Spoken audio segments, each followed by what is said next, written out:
The following is a conversation with Bobby Donohue, founder of Planet Bonehead, a groundbreaking educational platform teaching kids about climate change and sustainability through creative storytelling. Bobby's journey from branding executive to climate education advocate is a testament to the power of purpose-driven innovation. This is Pre-Zero Sports Talk podcast, and I'm your host, Sid Bensala. Today, we'll explore Bobby's mission to inspire the next generation to care for the planet, uncovering real stories and actionable insights that matter. Let's dive in. Bobby, welcome to the show. Hey, Sid, thanks very much. I appreciate it. Your career has taken, let's say, a fascinating turn from branding to climate advocacy.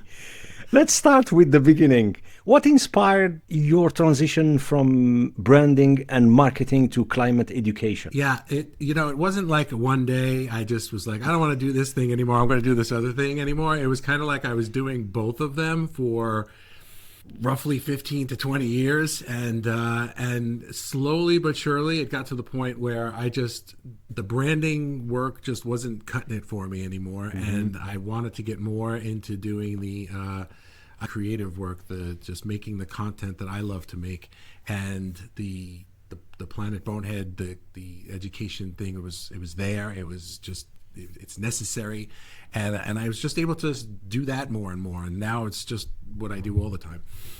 Mm. So it was a very slow transition. It was almost like if you weren't looking, it was there was never a day that I was just like snap my finger and now I'm doing this.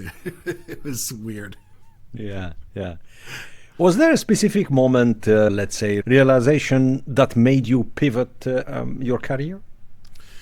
I would say that there were a few such moments, but the most recent one, I think, for me was the introduction of AI into my workflow. Mm-hmm. The ability to use AI tools. I know that some people frown on AI like it's cheating or, like it's doing the work for you, but I think if you're using it correctly, it's just a tool like anything else. The difference between I'm trying to build a house with my bare hands compared to I'm using a hammer and nails and a saw. It's like the tools make it easier. I could do it the other way, but it's going to take me a lot longer. So when I realized that there were certain things that I could do with AI that I could not do before, it allowed me to do more of this myself, which is kind of why there was a pause in Planet Bonehead production for many years. It used to be me and several other people, but they all left, and then it was just me, and it wasn't possible for me to do everything by myself. So AI is kind of filling in the gaps of what these other people did, that now I can do it on my own, in my own way.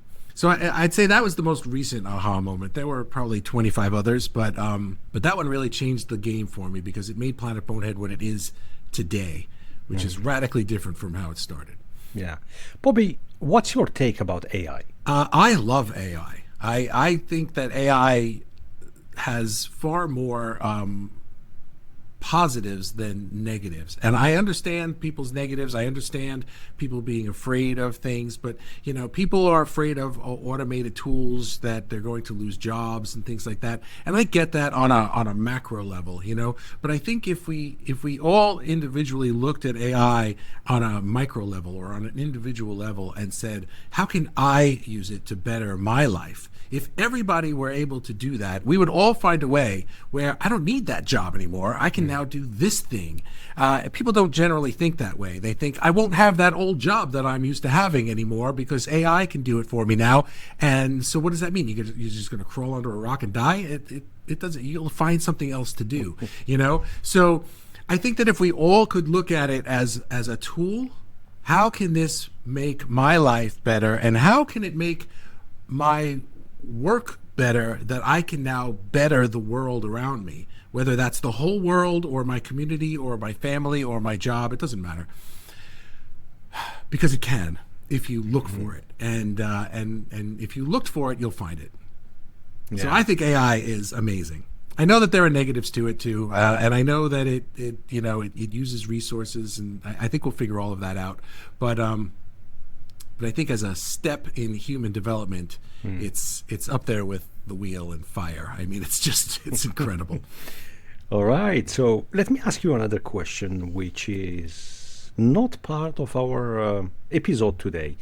2 days ago, in the Oval Office, there was this huge announcement. President Trump, he announced 500 billion US dollar investment with OpenAI, Sam Altman, and the chairman of Oracle, Larry Ellison. What's your take on that? I'm going to be honest with you, Sid. For my own sanity, I've decided to stop paying attention to politics for a little while because I find myself wanting to put my head through a wall. I think that Trump can say a lot of things that sound good. You know, if he meant what he said, we're going to do this and we're going to do that. If that were what we did, that would be great. You know. But I've already lived through 4 years of him, and he doesn't ever do the things he says he's going to do. So whatever he announced is irrelevant to me because that's not what's going to happen. He's going to do something that makes him rich. That's it. And something that makes the people around him richer. And it's not going to help you. It's not going to help me. And I've stopped hoping that it will. So I that might not be the answer you were hoping for. No, it's okay. But that's the answer that I have today. It's an opinion. Yeah, and it's an opinion based on hard-lived experience. So I refuse to be Charlie Brown running to his Lucy holding the football, if you know that reference. But I'm glad I asked you that question. Since we're talking about AI and 500 billion US dollar, it's not small small amount. Yeah, that thing specifically, I don't know much about. So you know, that could be a good thing. I don't know. $500 billion invested into AI sounds like you know, like investing into infrastructure. But in the first 4 years of Trump, it was infrastructure week every week, and we never did a thing. So I'm not going to hold my breath waiting for that to transpire. I don't know. Let's see. Bobby, the name Planet Bonehead is unique and intriguing in the same time. It feels like there is a great story behind it. There is a story. Maybe it's great. I think it's definitely a unique name. Part of what I do is I wanted it to have a unique name for the sensationalism of it. It catches your attention. You know, when you say climate change education, people go, "Oh, great! You know, we really need that," but it's kind of a yawn, and everybody just forgets about it 5 minutes later. I don't think you forget the name Planet Bonehead 5 minutes later. I think that, you know, I'm doing climate education. That's nice. I'm doing climate education with a program called Planet Bonehead. People perk up, you know. It catches your attention and holds it a little bit longer, and it creates curiosity. People want to know what it's about. The story behind it is kind of mundane, because it started with a character named Bonehead before it was environmental, and we were just playing. There were other people involved at the time. We were playing around with just the idea of making a funny character, and the character's name was Bonehead, and I was creating these characters that were bones come to life, but we wanted to make it something more and make it meaningful. We had kids at the time. My kids were very little. My partner's kids were very little. We were both into the environment, so we decided to make it something for kids to teach them about the environment. So that's where Planet Bonehead came from. And if I were reverse engineering it a bit, it was kind of like, you know, it's kind of boneheaded the way we're treating this planet. And really off the scale, Planet Bonehead begins with a B, and there is no Planet B. So it's, you know, that's another thing. But that's kind of just in my head. I don't know that anybody else gets that. Wow, it's nice. I love it. How did the concept evolve from a fun character to a full-fledged educational platform? Yeah, it's still the fun character. The fun character part never went away, and that was always the most important part to me, because I felt that if we were to just make it the educational part, it would be too dry. The same thing with the name. You got to catch the kids' attention, and the name can only do that for so long. But I feel like when you're teaching stuff to kids, especially something like climate change, you can, if you don't do it correctly, you can scare them rather than inspire them. Yeah. So the part with the characters and the fun and all of that is really designed to introduce the topic in a lighthearted way, so that we can kind of get the groundwork in. Oh, recycling is important, and here's why. And if we don't do it, this can happen. But we're doing it in a fun slapstick way that's not scary. And then when we get to the parts that are like, well, this is really important, and here's why, and here's the educational parts, it's building upon the fun part, you know. So and then the whole show ends with empowerment. So there's a song that gives kids the ideas of what they can do at home and at school. So I have to put in some of the doom and gloom stuff just to let them know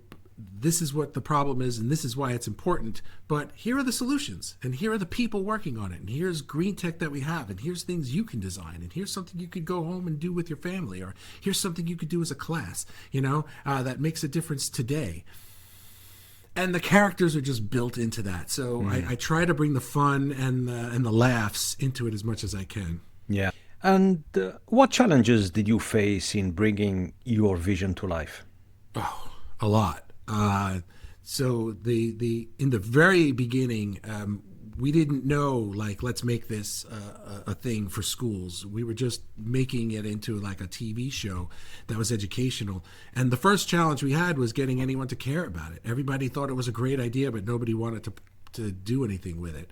For example, we brought it to Nickelodeon and all those other PBS Kids and things like that. And we were doing the pitching for shows, and we'd hear the same thing over and over again. Wow, this is a really cool show, but we don't do anything educational for kids over, you know, from kindergarten and older. We only do educational for preschool.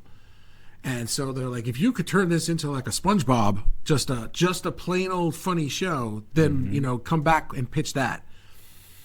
And we didn't want to do that because we had a purpose behind this, you know, and making a show for Nickelodeon wasn't the goal. It was the way to get the goal done, you know. So we were like, well, if that's not going to work, let's figure out a different way to do the goal.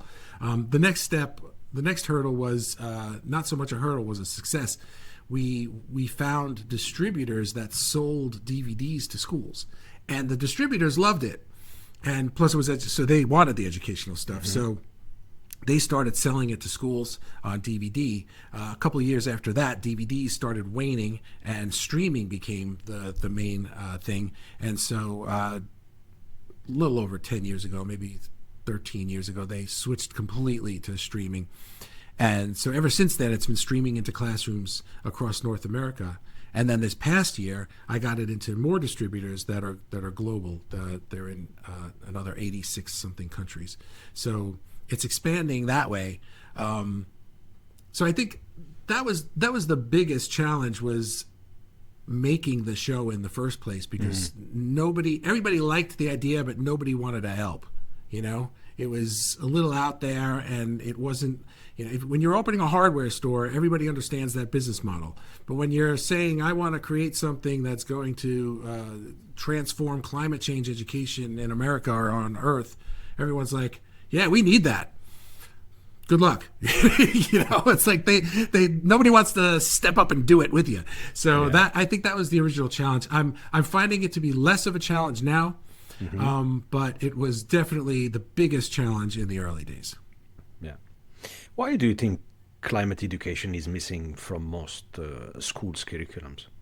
Yeah, this is an easy one to answer. There are three reasons. Teachers lack the knowledge, the resources, and the support to do it. The one thing they have, which is crucial, is desire. Teachers want to teach this, parents want this stuff to be taught, kids want to be learning it, but nobody really knows how. There aren't large curriculum things all ready for them to go. So the knowledge, resources, and support. Teachers are prone and to being victims to misinformation as much as anybody else. So when it comes to climate change, who are you listening to? And even if you're listening to people you trust, there are plenty of other people you trust that are telling you the opposite. And, you know, scientists don't agree, but they do. And, you know, and so for teachers who aren't climate scientists working in this field day in and day out, who do you listen to? You don't know what the answers are. And so they lack the knowledge to speak about it with confidence, because they're like, wait, is that true or is that a myth? I don't even know. So that's one thing, is teachers just don't know this stuff. They also lack the resources. They don't have the video courses. They don't have textbooks. They don't have lesson plans. There's just not much out there for them to use unless they do tons and tons of work to put it together themselves or create it themselves, and they don't have the ability to do that. And then finally, they lack the support. There are many communities, I'm sure globally, but definitely here in the United States, that frown upon even talking about climate change. It's a hoax. I don't want my kids learning this, and we don't want that in our districts or this and that. And so teachers are kind of abandoned on these topics, left out in the cold. They're afraid to bring it up. They're afraid to get in trouble with the administration of their school district, the presidential administration. But so those are the things they lack, and those are the things I'm trying to do with Planet Bonehead, is bring those three elements to them, with courses for teachers, and of course the climate units to teach the kids, and support systems. Yeah, in my opinion, I think we made this issue complicated to understand. We politicized completely this issue. I think that everyone believes that the climate is changing, and it's been changing all the time. The problem is not there. It's just the issue, the root cause. Some folks, they believe, and the science back up that, some folks believe that climate change is the consequence, the result of human activity.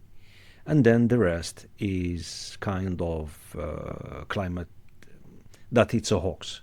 But what everyone wants to have clean air, clean water, and clean soil, And if we focus less on the CO2 emissions or let's say trying to politicize the whole topic and maybe we can change a little bit the mindset. And we talk about the educational system and the climate education within the school curriculum. Personally, what I heard from you, and I read some stuff, I think your solution, Planet Bonehead, can fill this kind of gaps. Well, thank you. I that's what I'm hoping as well. Was there a question there specifically, or am I just commenting on what you that said? was just my opinion. Yeah, well, you said something that if it's okay, I just wanted to comment on, because we've politicized this, and that really is the crux of the problem here.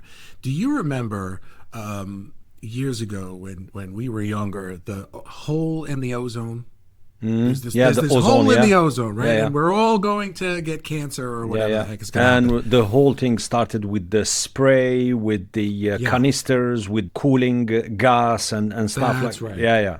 Now, do you realize that we don't talk about that problem anymore? No, we don't. And the reason is because we stopped using those sprays and those canisters, and they changed the technology behind them. And sorry, Bobby, to cut you. Go ahead. Yeah. It's funny it's funny you're talking about this. And now I remember for months, for years, the whole discussion, the whole obsession about how big is that ozone hole? It's getting bigger and bigger and bigger. Yeah. How big is it?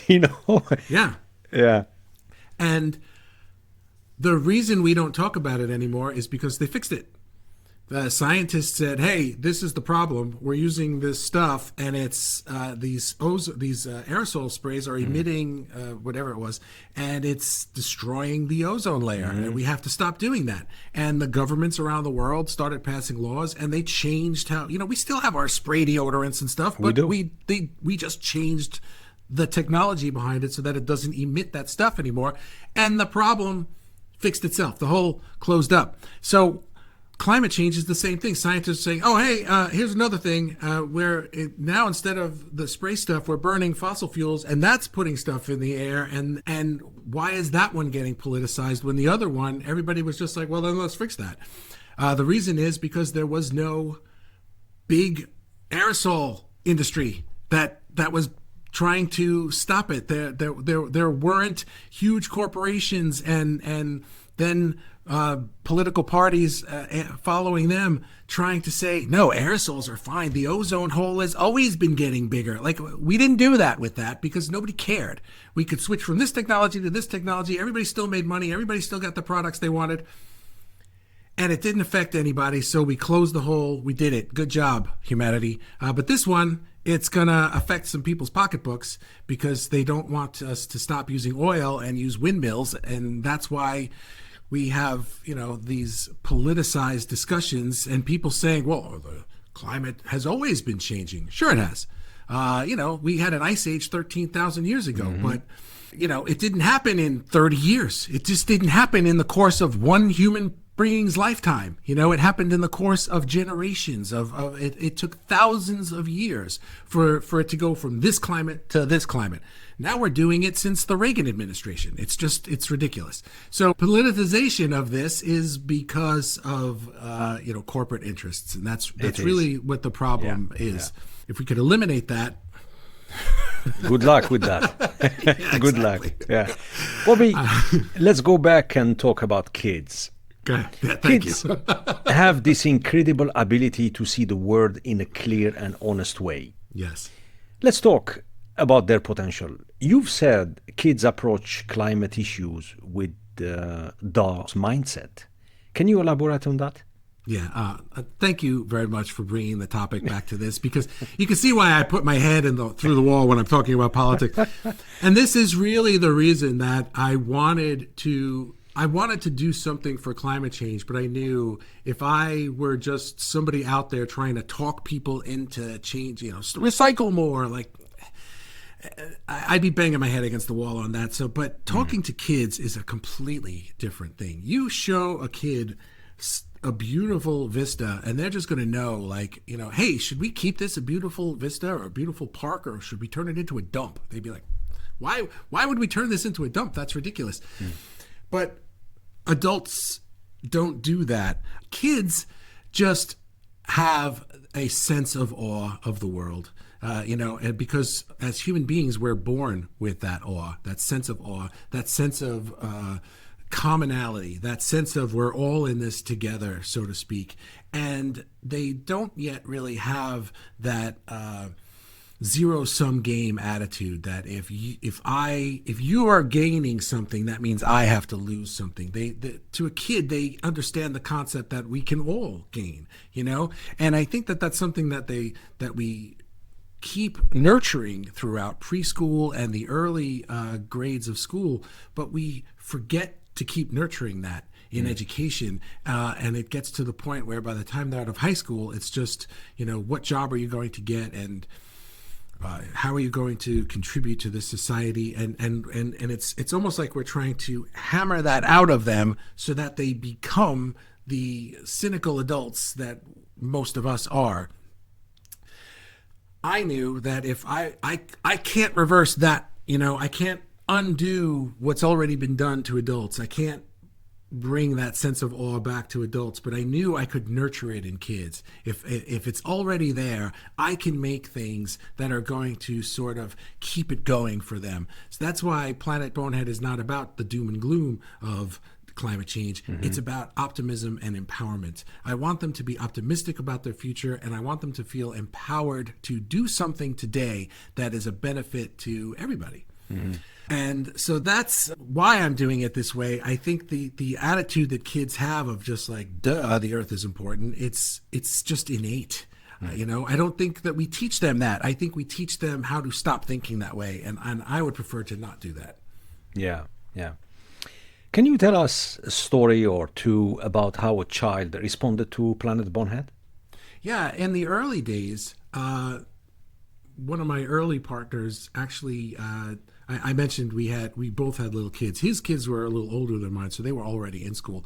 And he went and did a talk in his kids' class and showed them Planet Bonehead. And at the time, it wasn't the program it is today. It was just the characters and some things we were writing and talking. And I made a little cartoon video, and it was really bad. But, we showed it to them and told them what it was about. And they loved it. they absolutely loved it, and they wrote notes to him. Thank you for coming to our class and showing this to us. And because it just gave them that sense of excitement about their world that they don't generally get every day. A few years later, a different partner that I was working with, we did focus groups in South Carolina, and she was doing the actual course. By this time we had more of the classroom program, the one that was being streamed into classrooms, was completed, and we knew that teachers were using it and that our distributors loved it, and teachers were using it. We were getting our royalty and viewing reports, so we knew it was being used consistently, but we weren't really hearing feedback because we weren't directly connected to the teachers using it. So we did this focus group, and the kids would just write things. I still have the papers somewhere. I was like, I love T-Bone. He's my favorite because of this. And it was all about the characters. The characters really struck a chord with them, which is why I like to bring the characters into as much of this as I can, because that's the part that captures their attention initially, but it holds their imagination. And I think they can relate to them more than just the dry science, So, Yeah. I Planet Bonehead isn't, I don't go into classrooms and do this class to class, so I don't get the direct personal relationships with the children. But personally, when my kids were little, I showed it to them and my friends, and they all loved it too. So any kid that I've ever heard of that saw it loved it, and that's just always been a driving force for me to keep going. Yeah, yeah. Every great mission faces challenges, and I imagine scaling Planet Bonehead hasn't been easy. What's been the hardest part of scaling your platform, the Planet Bonehead? The hardest part has been figuring out what the business model is. I've always had the product. I just never knew what's the best way to sell it. Who do I want paying for it? And I've been trying different things. And I think too, because my skills are in the creation part. I wish that I could tell you that I'm this entrepreneurial mastermind but I'm not, and I'm just floundering around trying to figure this out. So the past couple of years, I was really trying to do corporate social responsibility partnerships, where my vision was that companies would pay for this as part of their ESG program or part of their corporate social responsibility programs, and so that I could give it to schools for free. That was like my ambition for this. But again, I was hearing a lot of people saying, "Wow, that's a great idea. Good luck with that."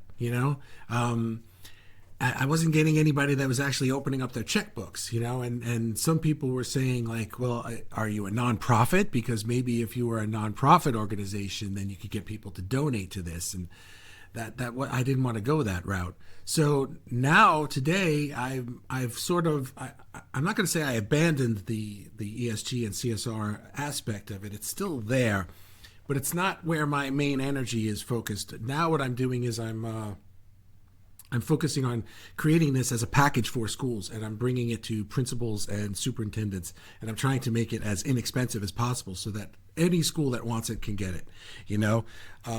Luckily, I don't have the overhead of, say, like Discovery Education or something where, they might be putting millions into programs, and I'm bootstrapping this. So, if I can make enough to pay my bills, I'm happy. Yeah.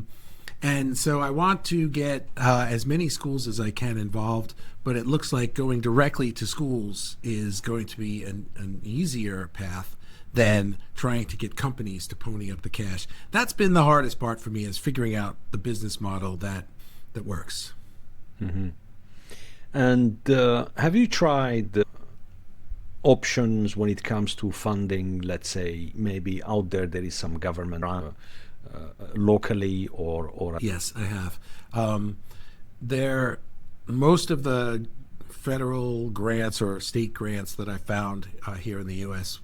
are for, like, the first thing is to be eligible for it, you have to be a nonprofit organization, a 501c3 under the IRS, and I'm not. So most of what I was able to find, I'm just right off the bat not eligible for.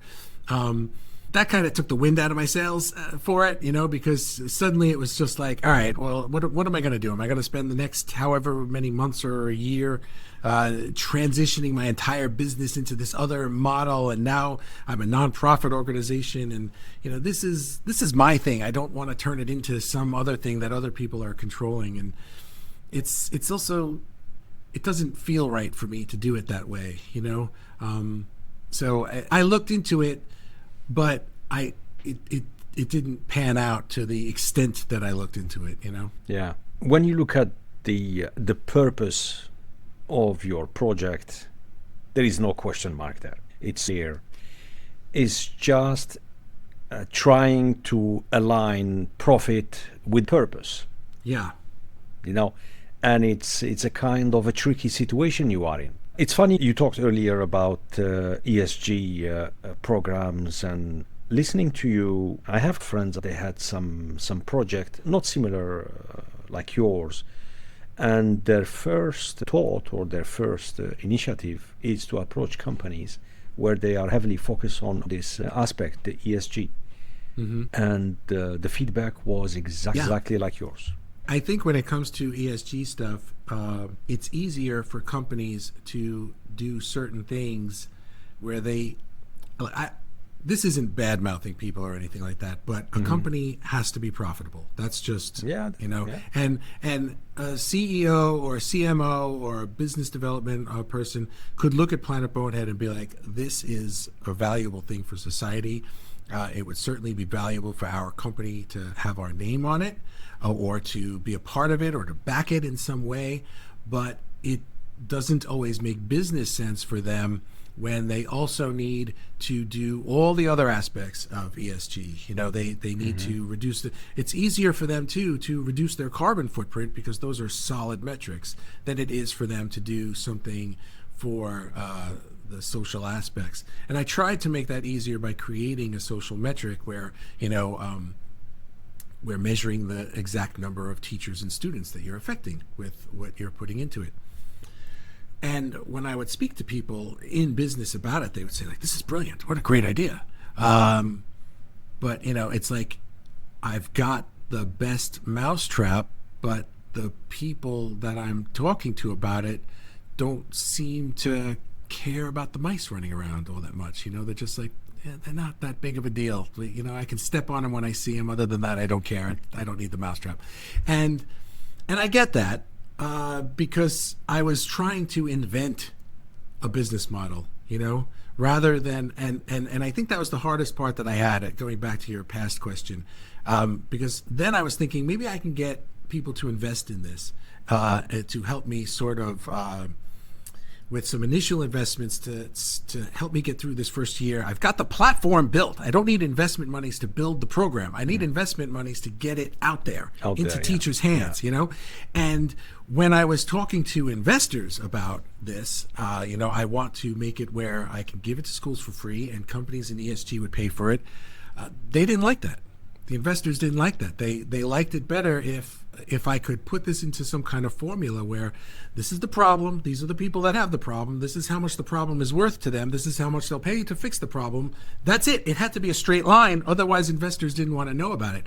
And when I changed that to that, where now I'm going directly to schools, suddenly investors are interested. In fact, last week I got my first investor. So, which is somebody that I would have loved to have as an ESG supporter, but they weren't interested in being that. They were interested now in being an investor as I'm bringing this into schools. So it made me think that, maybe I made up this business model because it made me feel better. I would love to just give this to teachers and schools for free. What a pat on the back for Bobby. Look what he's doing. That just doesn't seem to fit into the world that well. Also, it turned out that giving things to schools for free isn't much easier than selling it to them. Because schools are still cynical about everything. They need to look at it. Just because it's free doesn't mean they're going to take it and use it. They're still going to do their due diligence on it. They're still going to look at it. And really the free part isn't all that important to them because they have budgets for these things. So the affordability part is more important.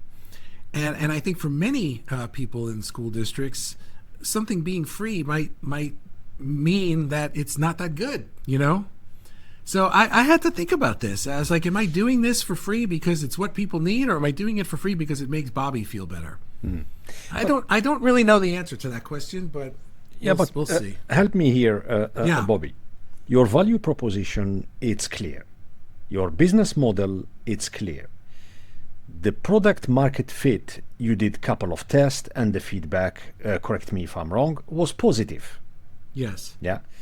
I would add to that. We did years of product testing. Here we go. Anything that I make for Planet Bonehead, in order to get into my distributors, has to go through their quality testing. They review everything. And every distributor I've brought this to has not only accepted it, but given it flying colors. So fantastic. This made me know that this is the right thing for schools. Yeah. And we went to schools directly as well. Yeah. But go ahead. Now, you talking to schools and they see a value. Yes. You know, I guess unless there is some complicated bureaucracy or some red tape to get rid of within the school system, to get the approval and the funding, it's pretty straightforward. It is. And to kind of backtrack just a tiny bit, I think part of the reason that I wanted it to be free in the first place was because at first I wasn't even thinking of selling it to schools. I was thinking of this as a program for the teachers, where the teacher was the end user and the customer. And I felt bad personally making teachers pay out of pocket for something that I knew they needed. But now the business model is, I'm not really marketing this to teachers. I'm bringing this to schools, the administrations, the superintendents, the principals. And I don't feel so bad if they're paying for it. You know what I mean? Because it's a business to business transaction. It's they have the budgets for it. It's something they need, and they're not out there, they're not out there begging for stuff. And well, to the principles of your business model. So product market fit, you tick the box, okay? Yeah. Client, now we're talking about client. Who's gonna pay my solution to a problem? So your initial thinking, it was not the right one. Now I think it's clear. Then your client is the schools. Oh yes, I think that now I'm in the right place. Yeah. But I wasn't before, and it was a big hurdle. How long really it took to get to where you are, or to, let's say, it's not even pivot. It's just who's going to buy my solution, you know? Yeah, it's been about a year and a half, I'd say. I think at the maybe 2 years.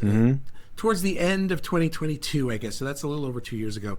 It was when I was thinking about this as something for teachers. That's when the AI thing started. That's when I realized I could make this the way that I wanted it to be. Up until that point, the entire business of Planet Bonehead was just make the program, give it to the distributors put it in schools. That was it. I was never selling this. I was just making a thing and giving it to distributors.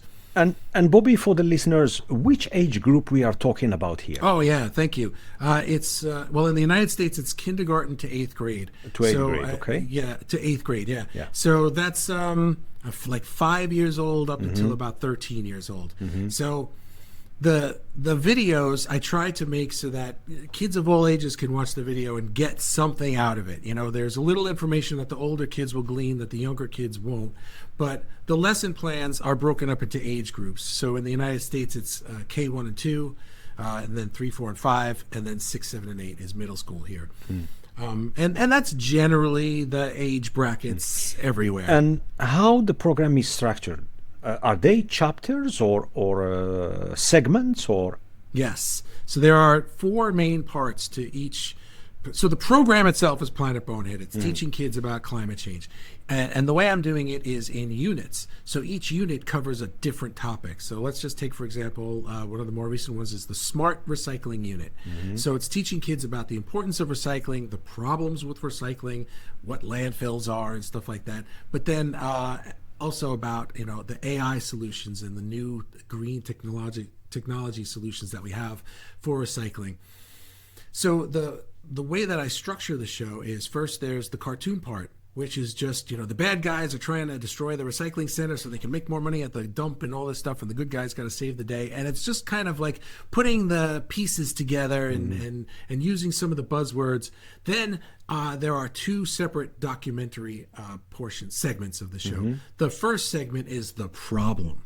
This is where I talk about how, a couple hundred years ago, people just used to throw their garbage in the streets, and then they came up with this idea of landfills. Well, landfills are a horrible idea. It seemed like a good idea at the time, but really they're terrible, and here's why. And we talk about methane, and we talk about destroying the water table underneath and stuff like that, and the air pollution.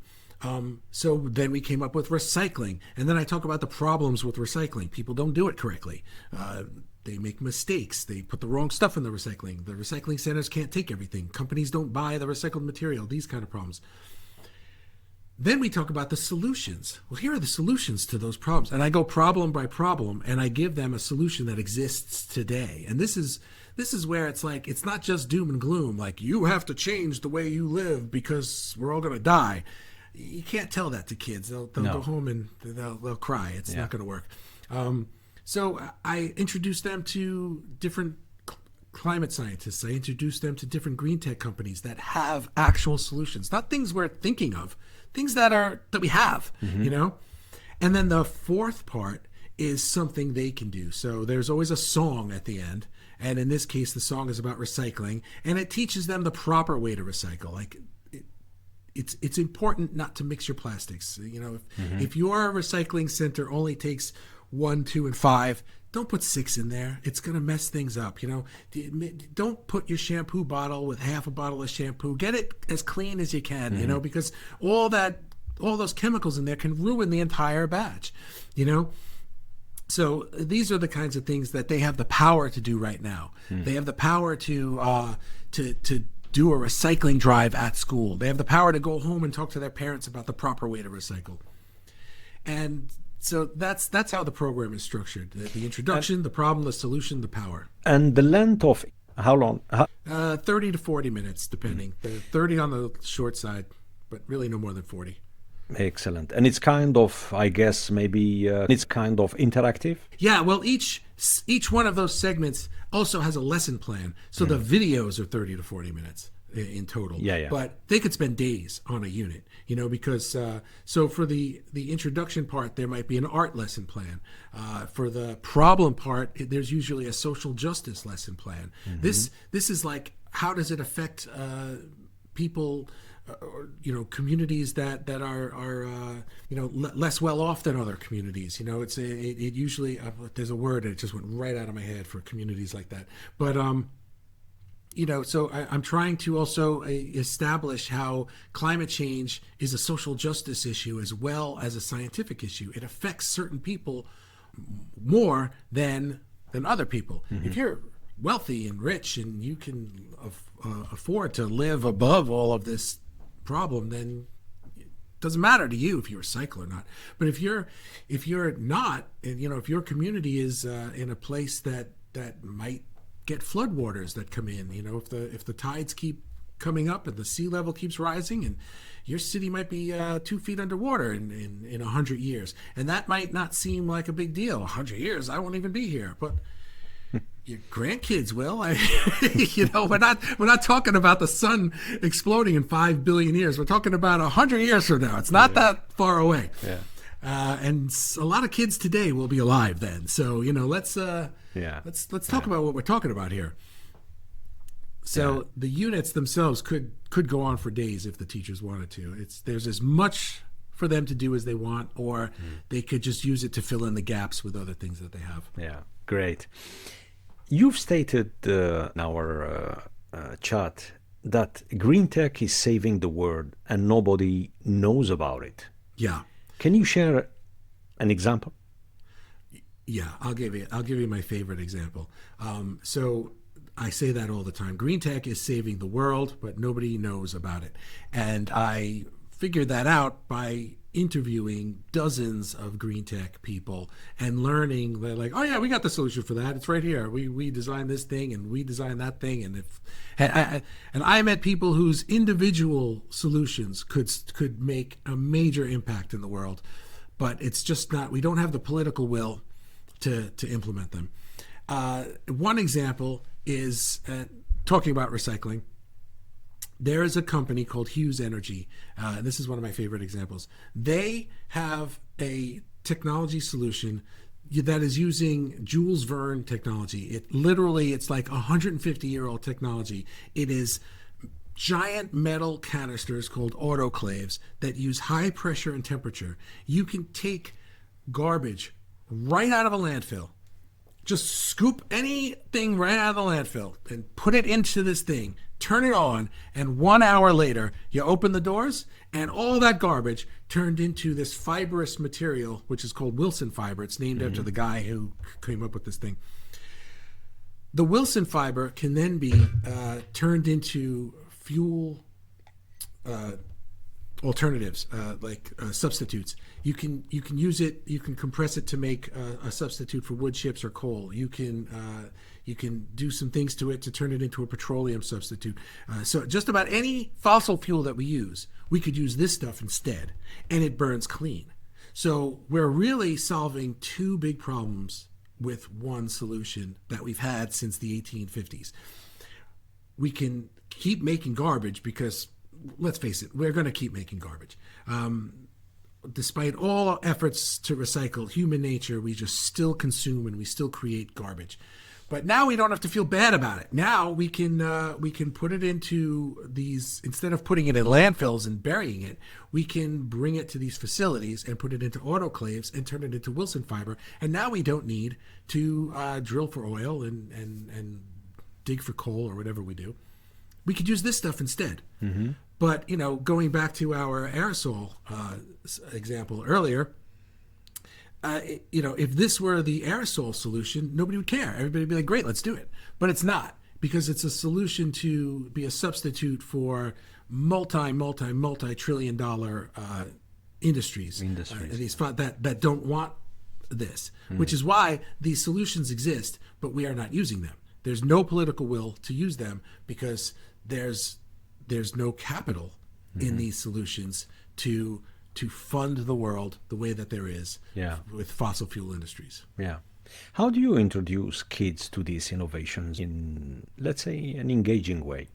You know what? This is going to go back to the question before, because when you show a kid this, hey, kids, look, here's the problem. We make too much garbage in our landfills, and we need to recycle better. But look at this thing we've got. This thing is amazing, and we could solve the whole problem with just this thing. Their thought to that is, well, duh, why wouldn't we do that? The capitalism answer does not compute to them. Well, we could make more money the other way. They would see like, yeah, but if we did this, we would make money this way too, and maybe we could make even more. Yeah, but the same people wouldn't make money. Yeah, they would. They don't have to work in that industry. They could take all those skills and put them over here and do this instead. To them, it's just common sense, And so how do I do it in an engaging way? I do it that way. I just make it seem so like, why would we do it any other way? It doesn't make sense to do it another way. And I think the reason it's engaging to kids is because I don't make kids feel inferior. I don't make kids feel stupid. I don't speak to them like they're little kids. I speak to them like they're human beings, and I speak to their innate intelligence. They may not know things. They may not. They may be ignorant of certain parts of the science or certain parts of the industries and things like that. But that's ignorance. That's not a lack of knowledge ability. That's just a lack of knowledge. They haven't been taught it yet. So I speak to them on more of an equal footing, and I try to make it seem like this just makes a lot of sense, and to do it any other way doesn't make sense, and they get that. That's why kids like Planet Bonehead, because I'm not talking down to them in the show. I'm elevating them to our level so that they can kind of shame the people who don't want this stuff. They know it's better for everybody. It's just not better for them today, And on that, Bobby, why do you think these stories aren't being told? Again, there's too much pushback. people are afraid. Going back to the lack of knowledge, resources, and support. The reason teachers don't have knowledge is because people don't want them to have the knowledge. People would prefer the misinformation, the disinformation. People would prefer confusion. There's a lot of confusion going on. You mentioned the thing that President Trump did the other day. He's been president now for 3-4 days, right? He has signed 6 trillion executive orders in that time. And there's a reason for that. He did it that way so that it was so much stuff that nobody knows what to focus on. It's an avalanche of distraction. And he knows full well that most of the things he's saying he wants to do probably won't hold up in court or anything like that. That's not the point. The point is to confuse, and so that you don't, if he did one horrible thing, everybody be able to point to that and we'd all agree, yeah, that's pretty bad. But if he does a billion things, and a lot of them seem fine on the surface, like what you said, there's going to be a tremendous investment in the infrastructure for AI. That sounds great. I'd be all for that, But I'm not going to hold my breath waiting for it to happen. And he also said he was going to do 7 billion other things that day. And I don't think most of them are going to happen either. The point is just to drive confusion. So this is why teachers don't have the resources they need. They might have them, but they don't know if it's real. Or they might have things that they're told are real, but they're not. They're not, yeah. The problem is, and it's not only in your country, I see it everywhere. I see it in my industry, the sports industry, which is one of the fastest growing industry in the world. And listening to you, the problems, the challenges you face to take your idea from an idea to physically solution that can contribute positively to the kids' education within schools. There is so many solutions, so many people take so many actions. We said earlier that sustainability, climate change being completely politicized for whatever reason, and we know the reasons. And I'm glad that you brought that ozone example, and I will use it. But then remember, Bobby, during COP in Paris in 2015, when all the countries, all the nations, they came together and they signed the Paris Agreement. Yeah. For a couple of months, maybe for 1 year, we had this ideology that, hurrah, finally, breakthrough, finally, the entire world came together and we're going to see action. What happened after? Nothing. Yeah. And then during COP 26 in Glasgow, post-COVID, post the pandemic, again, we were talking about every nation, they were talking about net zero. So they put this idea of we're going to reach net zero, and each country and corporations, they start putting, let's say, target 2050. No, we're going to do 2045. No, let's bring it down 2035, etc., etc. And every year we hear a different story. And now we realize it's not feasible for us to reach that net zero emissions in 2035 or 40, whatever. Let's keep 2050. And every time there is a reason, there is an excuse. And then I say to myself, hang on, there is this idea, this ideology that collide with the reality. How about instead of focusing on targets that we might maybe not reach, how about we make sure we have a clean air, clean water, clean soil? We make sure maybe let's slash our emissions, and there is solution for that. Maybe carbon capture and stuff like that. We look at things differently instead of going completely berserk at fast pace to invest heavily into EV solution, EV vehicle solution. Why we didn't say, hang on guys, how can we improve the combustion engine within the automobile industry? How can we improve that? Optimize less emissions, make them more affordable.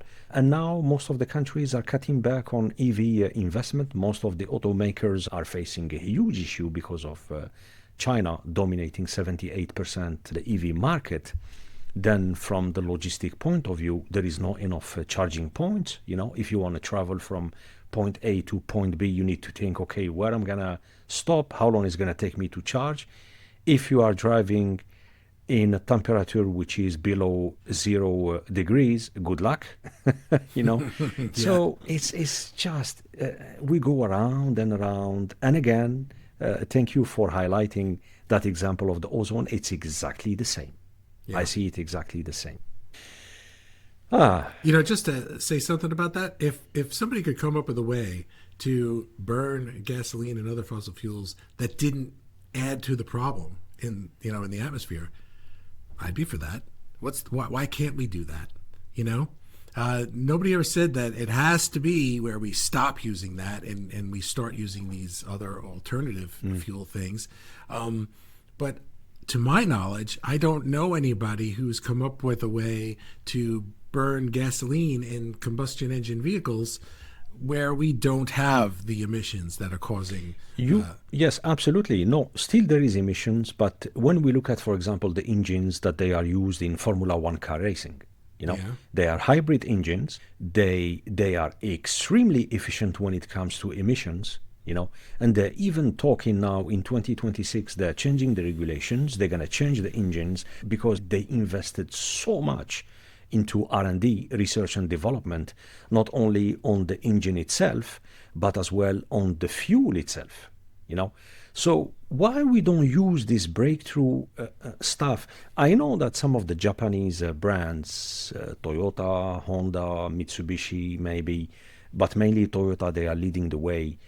They never ever put a huge investment into full EV vehicles, and then they never said that we're going to phase out the combustion engine in a couple of years. Instead, what they did, they focused mainly on hybrid solutions, and the problem now, when you look at all the biggest brand like GM Motors, like Volkswagen in Germany, BMW, Mercedes and things, they are all suffering. Let's talk the road ahead. Let's talk about how people can join, Bobby, your mission and what the future holds for Planet Bonehead. Great. Anything specific? You spoke openly, and I hope our listeners they will get a glimpse about mainly your solution and the issues that you faced as well, because you are in the United States, and maybe if it succeed, tell us what's ahead in 5-year, 10-year time. Where do you want to take your solution? Okay, or great. Where do you see it? Going. My vision is that Planet Bonehead is in as many schools as want it. I want to see Planet Bonehead in thousands of schools across the United States and then globally as well. I know that there are, it's already in Europe. I know that. There's a lot of correlation between the U.S. standards and the standards for the EU standards, and even like in Britain and England, whatever. Sometimes my American exceptionalism shows, so I'm sorry that I don't know things about Europe. It's okay. It's okay. And I'm as guilty of it as anyone else in this country. But yeah, but I also know that there are a lot of places in Africa that are lacking any kind of educational resources at all. I've been in touch with people through LinkedIn that are involved in African educational systems, and they're so excited that something like Planet Bonehead exists. It's not really my main focus yet because I'm trying to just first make it a profitable enterprise so that I can keep doing it. I have to fill my cup before I can fill other people's cups, if you know that story. But in 5 years, what I see is Planet Bonehead as a global solution, as either its own climate curriculum for many schools that have nothing, or for schools that have something, it could be a tool that's used to fill the gaps in their curriculum for science and STEM education. Yeah, Yeah. That's my goal. Yeah. And Bobby, let's say if a company wanted to partner with you, what's the best Yes. way to start? To connect with me, Yeah. it's well, they can go to planetbonehead.com and there is a contact form there. Also, the other best way is through LinkedIn, my LinkedIn profile. It's much easier to message me there than people email me or call me. A lot of times I don't get it because of spam filters and things, but a LinkedIn message I will always get, and a contact form I will always get. So those are the best ways to reach out to me. I'm always looking for strategic partners in the corporate world for anything, whether it's a licensing thing or an ESG, CSR type of thing, or somebody who's interested in investing. I'm in a pre-seed investment stage right now, so that's what I'm looking for. So anybody who is interested in that or any other thing that I haven't thought of, I'm always open to relationships and networking and joint ventures. Great. Now it's time for our lightning round. All right. Ready for speedy Q&A? Bring it on. Let's go. What's the last book you read? The last book I read, I think the last book I read, I went through a thing where I read a lot of self-help books, and the last one I read was by Dr. Joe Dispenza. I think the name of it was Breaking the Habit of Being Yourself. It was a really powerful book, and one that I could probably stand to peruse again because I sometimes find myself getting back into the habit of being myself and getting in my own head with things. But it's that was the last one that I really read and studied. Yeah. Good. Favorite comfort food? Well, it used to be pizza, but I think a roast beef sandwich and coleslaw right now might be it. Yeah. Just, That's nice. Yeah. A morning person or a night owl? All my answers have caveats. I'm more of a night owl, but I have been on a morning person schedule lately because of my family dynamics and my dogs. So I've gotten used to it, and I've acclimated to it. But I think that when those things are no longer a thing, I think I will naturally gravitate back toward being a night owl. Coffee or tea? Coffee. Coffee. No caveats there. Clear. Bobby, if you weren't doing this, what career would you pursue? So I'd be an artist for sure, either a musician or in fact, I am pursuing it. I'm doing this, and I'm pursuing a music career, an artistic, creative career. I want to create some kind of storytelling thing, and I'm not sure if it's a comic book or a video series or a movie. And again, I'm kind of waiting on it because I feel like the AI technology is going to come along to help me make it the way I want to make it. So I'm not in too much of a rush to get to it. And then 5 years later be like, oh man, I could have done this.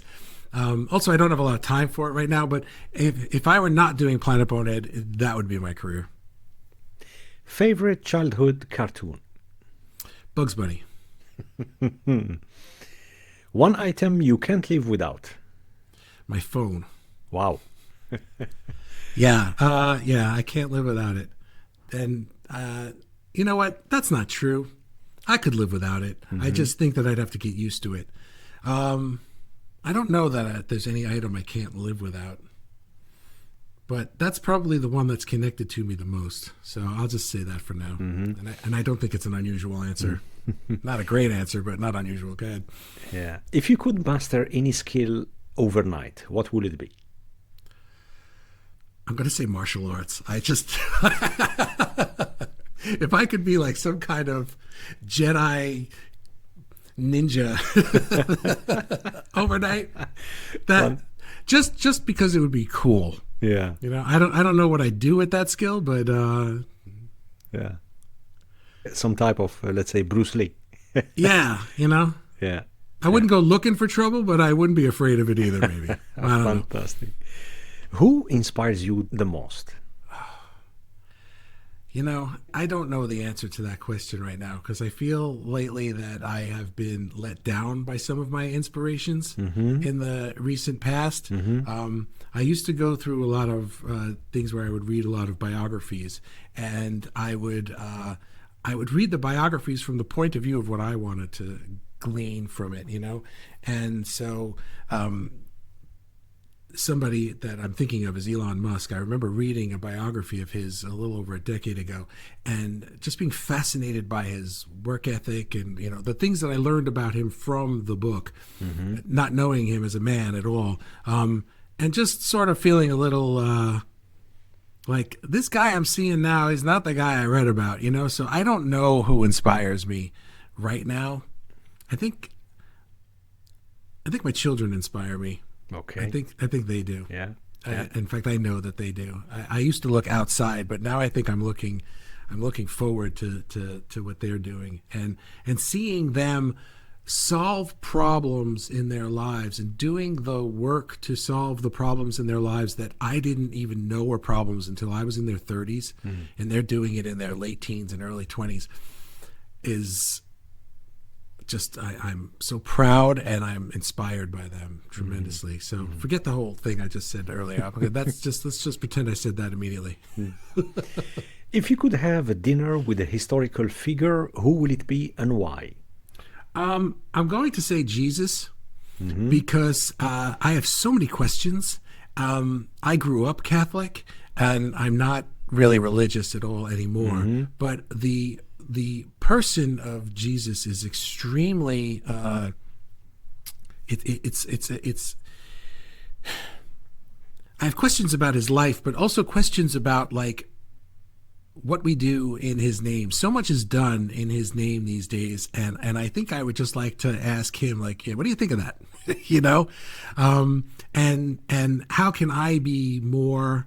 I'm not religious, but and I wouldn't call myself a Christian, but I think that I try to do things as Christ-like as I can, based on what I learned as a child that it meant.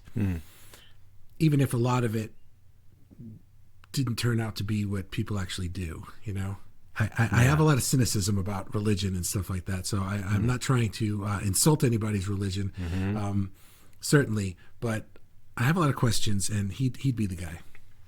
It's interesting. Is the most common answer I have from my guests. Yeah. It's interesting.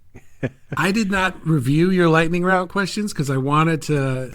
I didn't want to have answers. I wanted to really do the so. But I didn't know that question was coming. It is interesting that the majority wants to have a dinner or meet Jesus. Yeah.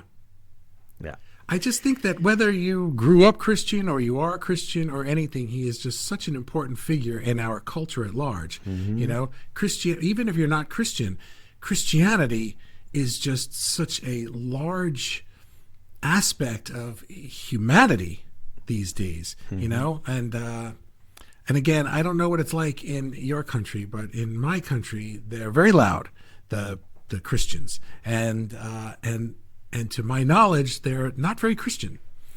Which it's very quiet. It's very it's flat. Very disconcerting because and I say that as somebody who spent years in Catholic school. Like I know what the teachings are. You can't tell me what they are. I know what they are, and I know you're not living it. You're saying it, but you're not doing it.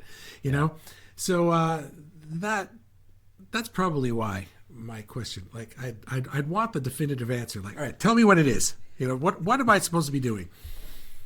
Yeah. Okay. So one thing on your bucket list. Oh, that's an easy one. My daughter just went to Italy, and she's on her way home today, as I mentioned earlier to you. And while she was spending most of her time in Venice, she took a weekend trip to Florence, and she went to the Galleria and saw the statue of David. And two art pieces in my life that are very meaningful are the statue of David and Vincent van Gogh's Starry Night. Starry Night, by luck, is in a museum just 50 miles from my house. I get to see it anytime I want. But the statue of David I've never seen, and she saw it and took pictures of it and took a picture of herself in front of it, and that was such an amazing thing. And I literally said to my wife, "This is on my bucket list. I am going there and seeing this." I don't know anything else that's on my bucket list. I feel like I do most of it, but that's on my bucket list. Great. And lastly, for our listeners, mainly the youngsters, if you could give a piece of advice or wisdom on any topic. Yeah. This for the youngsters. Well, you know what? I'm going to say this to anyone of any age, but the youngsters will get this more, I think, because we are born with an innate knowledge and wisdom, I believe. Mm-hmm. And we are born with just this innate knowing that we are part of something bigger, that we are all important to each other, and we're all in this together. But we are also born with this innate knowing that individually we're important. We have an important part to play, and that we have value. And I believe that the world kind of beats that value out of you to the point where you start to question it, and then you start to live your life believing you have no value. So I would say to anybody listening that little doubt voice in your head that says, well, maybe I do have value. That's the truth. That's the real answer. This overarching belief, this pile of dung that we live in that tells you that you're just a meaningless blip in the cosmic everything, that's not correct. And to stop listening to that, because when we get back to that innate knowledge of how important we are and how valuable we are and how much we have to contribute to society and to the world at large as an individual and as a community, that's when we start living our best lives. And if everybody lived their best lives, then everybody's life would be the best. Yeah. And on that, Bobby Donohue, thank you so much for joining us today. Thank you. I appreciate the opportunity and had a great time. Thank you so much.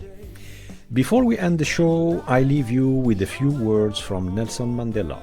Education is the most powerful weapon you can use to change the world. And Bobby, you embody that message every day. I didn't know that quote, but I like it. Thank you for tuning in to the Pre-Zero Sports Talk podcast episode. Please rate, review, and subscribe to our show. Until next time, stay curious, stay inspired, and keep making a difference. We'll see you soon. Bye-bye.